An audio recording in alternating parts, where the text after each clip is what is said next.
नमो सिद्धाणम नमो आयर्याणम नमो वज्रायाणम नमो लोये सब्बसाहूणम। कुंडलपुर के बड़े बाबा की, गुरु नाम गुरु आचार्य ज्ञान सागर जी महाराज की, मूक माटी रचयिता आचार्य परमेश्वरी गुरुदेव की, पूज्य निरापक मुनि श्री समय सागर जी, योग सागर जी, नियम सागर जी, सुधा सागर जी, समता सागर जी व अभय सागर जी महाराज की, मुनि श्री चंद्र सागर जी व निरामय सागर जी महाराज की, अष्टानिका महापर्व की, परे मोक्ष हेतु सभी ने सुना पड़ा होगा।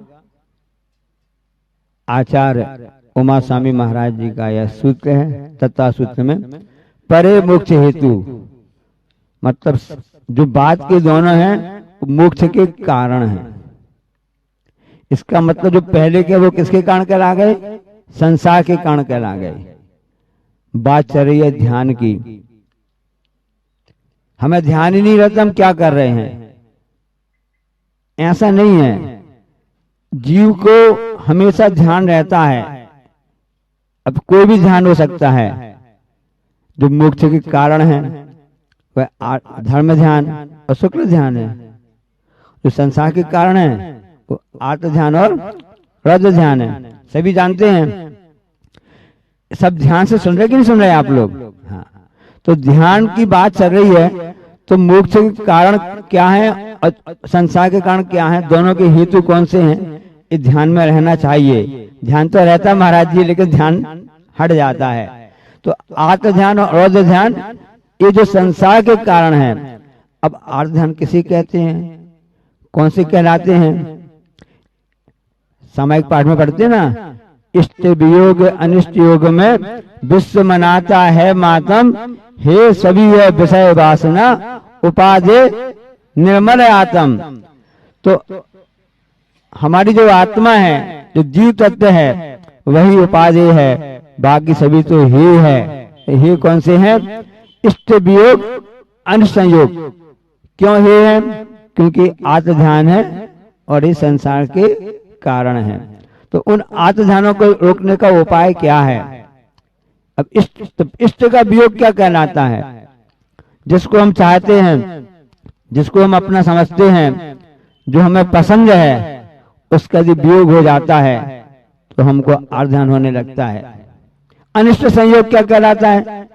कि जिसको हम चाहते नहीं है, जो पसंद नहीं करते हैं, वो हमको प्राप्त मिल जाती है। अरे अलग हो जाए, अलग हो जाए, हट जाए, हट जाए, हमारे नेत्रों से सामने से हट जाओ। जिसको हम पसंद करते हैं, जिसको हम पसंद करते हैं, उसकी कमियों को भूल जाते हैं। जिसको हम पसंद करते चाहते ना, उसकी हम कमियों को भूल जाते हैं। जिनको हम ना पसंद करते हैं, नहीं चाहते हैं, उसकी अच्छाइयों को भूल जाते हैं। एक कमी कहला गई हमारी। जिसको हम चाहते अच्छे हैं, वो कोई भी गलत काम भी करता रहेगा, हम उसको अनदेखा कर देंगे, क्योंकि हम उसको चाहते हैं।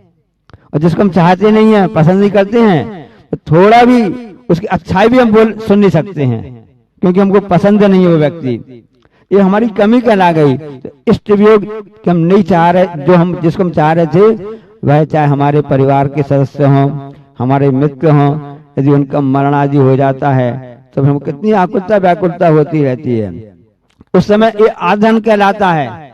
उस वक्त पाप का कारण होता है, संसार का बंध का कारण हो जाता है। इसलिए उससे बचने के लिए एक ही उपाय है कि धर्म ध्यान करें। धर्म ध्यान क्या कहलाता है?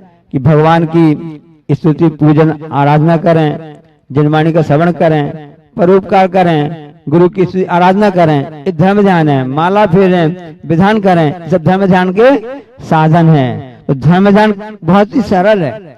आचार्य से किसी ने पूछा कि धर्म किसे कहते हैं, तो गुरु महाराज जी बहुत अच्छा उदाहरण दी, परिभाषा दी उसके लिए। एक लाइन बता दिया कि जो आज तक आपने किया नहीं है, जो आपने आज तक किया नहीं है, जो आपको अच्छा नहीं लगता है, उसी का नाम धर्म है। यदि हमने जब से जीव है तब से धर्म किया होता, हम क्यों भटकते रहे संसार सागर में? तो हमने आज तक वह किया नहीं है, हमको अच्छा नहीं लगता है, इसलिए हम उससे दूर हैं और संसार के कारण के अपनाते हुए संसार में घूम रहे हैं। परे मोक्ष हेतु, इसलिए मोक्ष जो कारण है वह धर्म ध्यान ही है। एक जगह लिखा था कि धर्म साधु की संगति से होता है, सज्जनों की संगत से होता है, अच्छे कार्य करने से होता है। तो एक जगह लिखा हुआ था कि यदि मान लो साधु का साथ मिल जाता है तो क्या हो जाता है, दिन मंगल हो जाता है।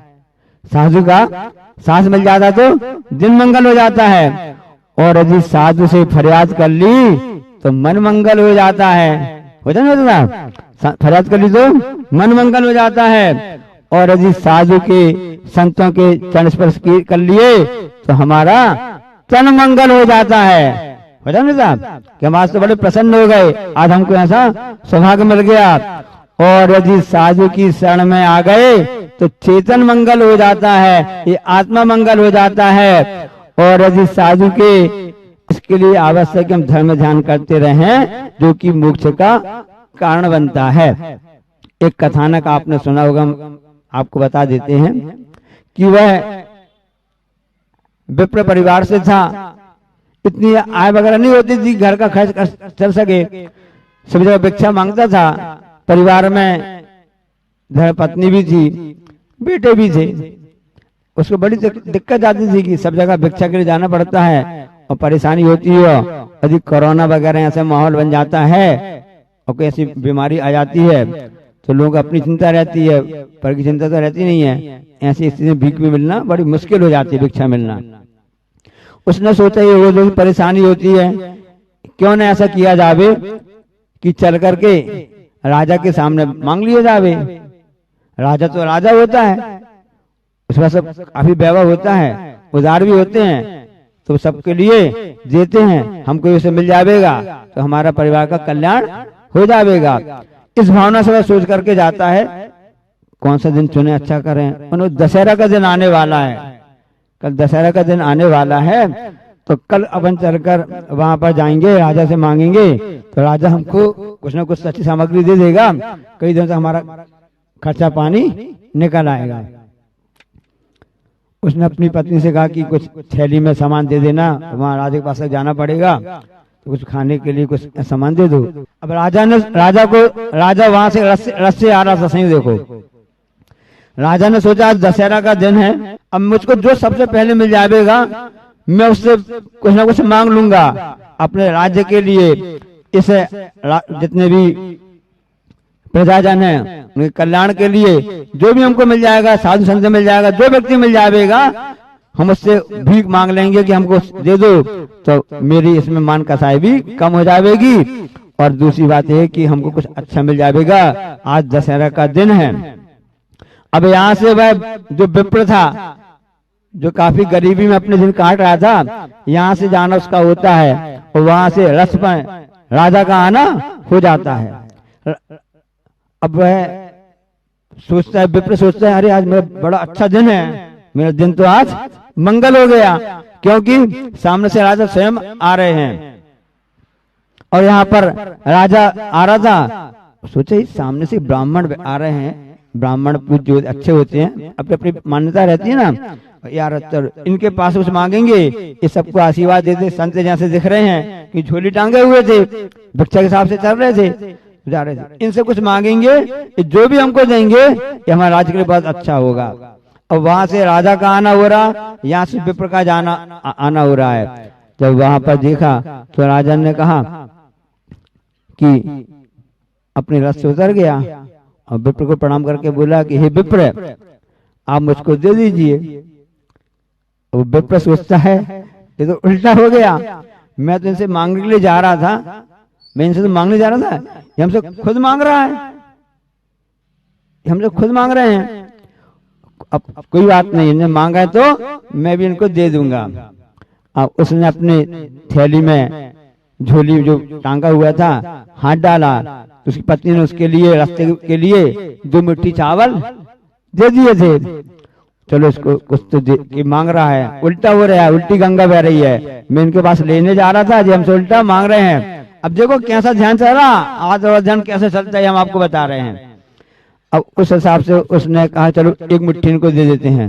अरे फिर हम खाएंगे क्या, कैसे हम हमारा काम चलेगा, इधर राजा है, जिस कमी क्या बढ़ी हुई है। अब राजा हाथ जोड़ खड़ा कि मुझे कुछ दे दीजिए।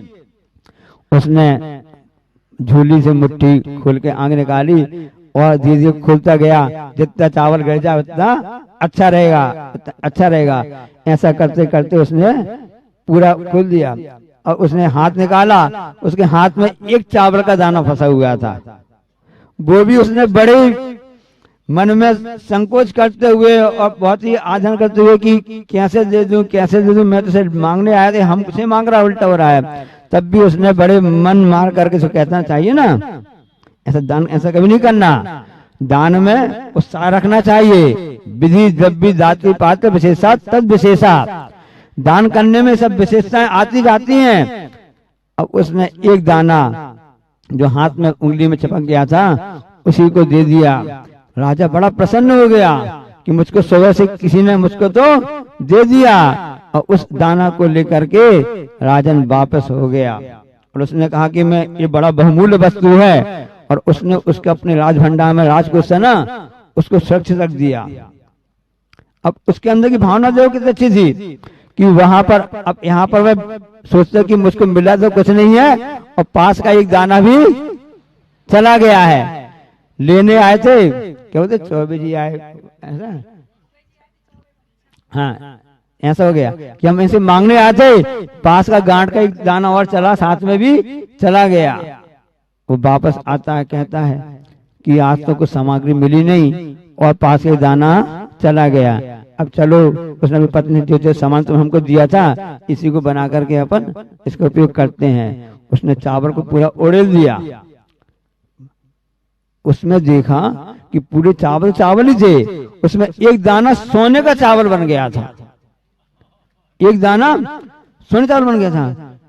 सोने कैसे बन गया?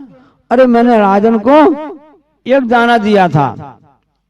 अब यहाँ पर फिर आदन फिर चालू हो गया। अरे कि मेरी किस्मत खराब हो गई, मैं अभी उनके लिए पूरा एक मुट्ठी दे देता, मेरी मुट्ठी पूरी सोने की बन जाती, चावल की।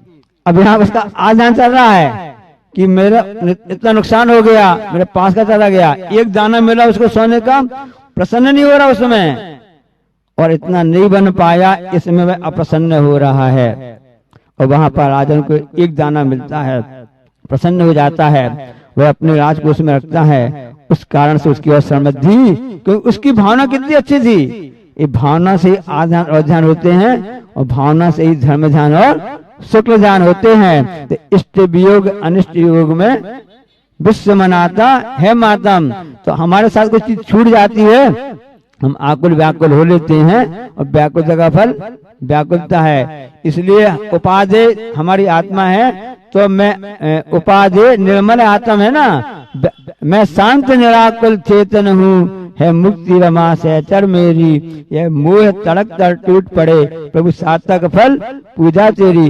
हे प्रभु, क्योंकि अष्टांगी का पर्व चल रहे हैं, सिद्धों की आराधना का प्रसंग चल रहा है, हम सिद्धों की आराधना पूजन करके भावना भाते रहें कि भगवान जैसा आपने पद प्राप्त किया हम भी प्राप्त करें, और हम आत्म ध्यान और ध्यान से बचते हुए, क्योंकि जब तक मोह नहीं छूटेगा तब तक कुछ भी नहीं होगा। ये मोह की परिणति है, इसलिए मोह को एकदम अलग तो नहीं कर सकते हैं, उसको हम कम तो कर सकते हैं। मोह कम करने का तरीका एक ही है कि धर्म में ध्यान किया जावे, जो कि परे मोक्ष हेतु मोक्ष का कारण है। आत्म ध्यान और ध्यान से हम बचते रहें, पता नहीं कब टिकट कट जाए, भरोसा नहीं है, इसलिए सोना नहीं है, हमेशा जागते रहना है। और यहाँ का पुण्य है, कौन सा गांव है, कुदवा कहलाता है ना, कुद कहलाता है ना। यहाँ सभी जितने भी श्रावक लोग आए हुए हैं और काफी अजन सभी लोग हैं जो कि प्रभु की भक्ति आराधना करते रहते हैं। तो गुरु महाराज जी आए हैं, हम सबको जगाने के लिए आए हैं कि हमारी टिकट भी जल्दी ना कट जाए और अच्छे से कटे, ताकि हमको सबको लिए आगे स्वर्ग और मोक्ष की यात्रा हमारी चलती रहे। परे मोक्ष हेतु बोलिए अहिंसा परमो धर्म, जा वाणी के ज्ञान तें सूझे लोकालोक, सो वाणी मस्तक धरूं सदा। हे जनवाणी भारती तो जपो दिन रैन, जो तेरू शरणा गई सो पावे। ओम नमः शिवाय। ओम नमः सिद्धेभ्यः। ओम नमः सिद्धेभ्यः। अहिंसा परमो धर्म की। आचार्य गुरुवर श्री कुंद कुंद भगवान की। आचार्य गुरुवर श्री ज्ञान सागर मुनि महाराज की।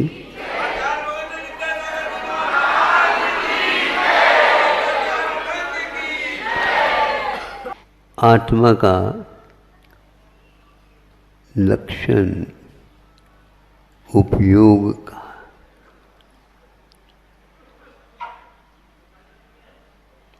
उपयोग के अभाव में हम कभी भी आत्मा की खोज नहीं कर सकते। दुनिया के सारे यंत्र मिल जाएं तो भी आत्मा को पाने की कोई क्षमता उसके पास नहीं। हम किसी वस्तु को आत्मा कह करके बोल भी नहीं सकते जिसके अभाव में।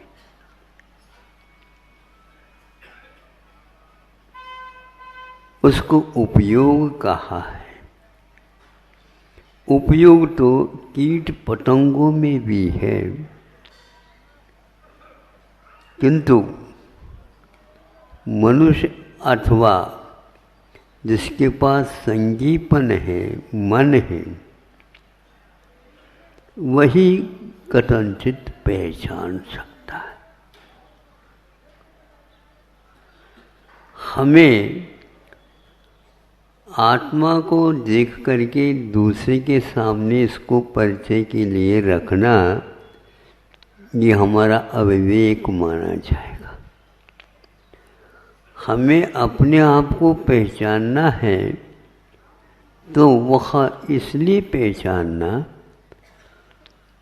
कि हम अन्य पदार्थों से हट करके अपना जीवन व्यतीत करें। आप लोग जीवन व्यतीत तो कर रहे हैं, जीवन अतीत भी हो रहा है, भविष्य सामने भी खड़ा है, लेकिन इससे संतुष्टि नहीं मिल पाएगी। उपयोग के माध्यम से हम आत्मा को जान भी लेते हैं, किंतु उसे पा नहीं सकते। जानना अलग है और पाना अलग है। इसलिए अब उस ज्ञान की भी मुझे इच्छा नहीं लगती, क्योंकि उसके माध्यम से मैं जब तक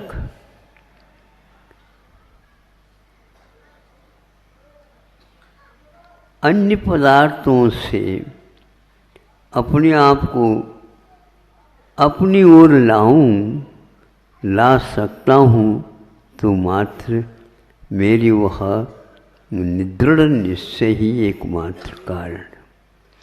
इसलिए आपको अपने आप को पाना है तो दूसरे की चिंता पहले न करिए, क्योंकि आप जैसे अपने आप को भूल करके दूसरे की चिंता कर रहे हैं, सभी दूसरे की ही चिंता में हैं। अपने आप के कारण किसी को चिंता होती नहीं और आँखों में पानी नहीं आता। मैं उस आँखों के पानी को पहचानना चाहता हूँ, वह एक मात्र अपने लिए है। हाँ, दूसरे के दुख को दूर करने के लिए वह बार बार कहता मैं बहुत दुखी हूँ, उसके लिए भी मैं उसके दुख को, उसकी उस वेदना को दूर करने के लिए मैं कहाँ सक्षम हूँ, ऐसा थोड़ा सा भी सोचता हूँ तो उसके दुख में अनुपात में कमी आ जाएगी। यदि आप ये करना चाहते हैं, करते हैं, बहुत बहुत ही बड़ा काम हो गया आपका। हम अपने लिए भी रोवे, अपने आप की उपलब्धि नहीं हो पा रही इसलिए प्रभु के सामने। और मैं दूसरा व्यक्ति जो दुखी है, वह चाहता है कि मेरा दुख दूर हो जाए, उसके लिए मैं कुछ भी तो नहीं कर सकता।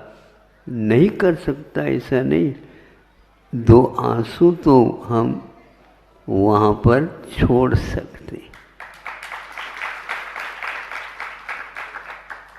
ज्ञान बहुत चिल्लाता है, मैं जानने वाला हूँ। ज्ञान चिल्लाता आपत्ति आने पर, चाहे अपने ऊपर आपत्ति आए या दूसरे के ऊपर आपत्ति है, ज्ञान चिल्लाता है। इसलिए मैं उस ज्ञान को कभी चाहूँगा नहीं। ध्यान तो अवश्य चाहूँगा, लेकिन उस ज्ञान को मैं कभी नहीं चाहूँगा। और ऐसे ज्ञान को रखने वाले ज्ञानियों से भी मैं दूर से ही किनारा हो करके चले जाऊँ भगवान, ताकि मेरा गलत असर उनके ऊपर न पड़े।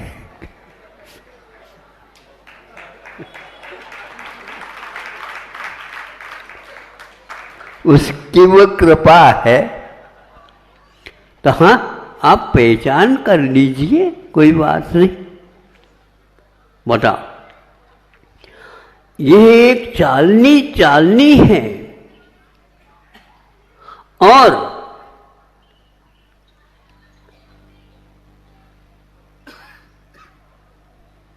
कुएं में उसको छोड़ दिया गया है और डोर रस्सी बंधी है उसमें, जैसे तिपाई जैसी। अब इस चालनी को पानी से भर दो नीचे कुएं में, और उसके बाद उसको उस रस्सी से खींचते खींचते ऊपर तक पानी ले आओ और मुझे पिला दो, तो मैं आज तक की हमेशा हमेशा सेवा करूंगा और ज्ञान मेरे पीछे हो जाएगा।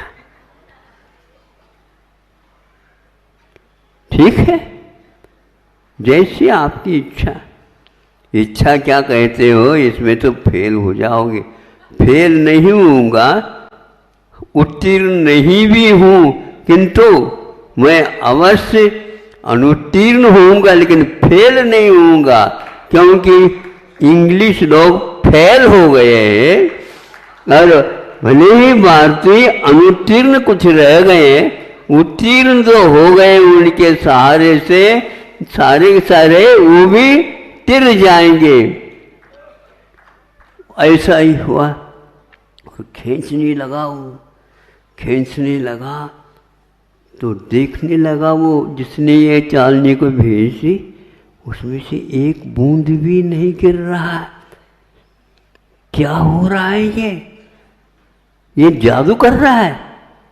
विज्ञान के पास जादू आ भी नहीं सकता और धर्म जादू को कभी अपने पास रखता ही नहीं, क्योंकि जादू तो जादू है।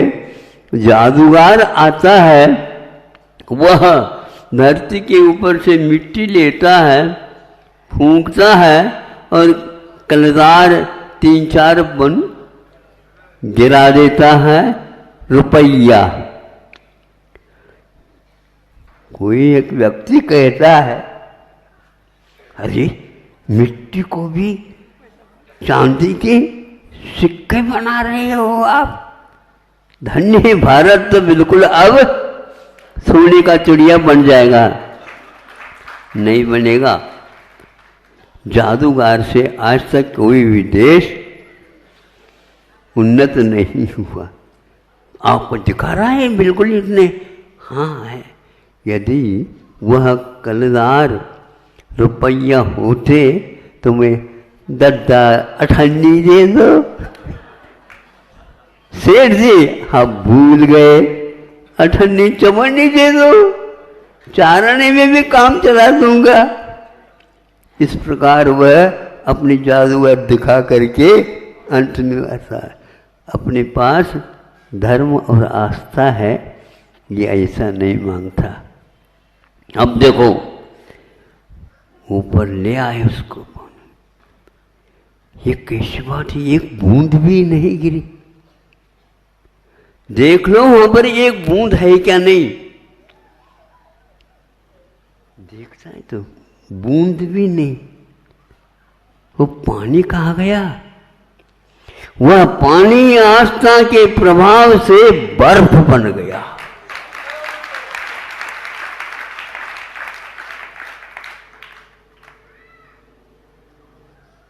ये आस्था की बात है। आकर के पालती मार करके बैठ गए आप लोग। धन्य हैं आप लोग, कम से कम इस वक्तव्य को सुन लिया। बड़ी कृपा होगी, जहाँ जहाँ से आप आए हो वहाँ वहाँ पर भी इसको सुना देना।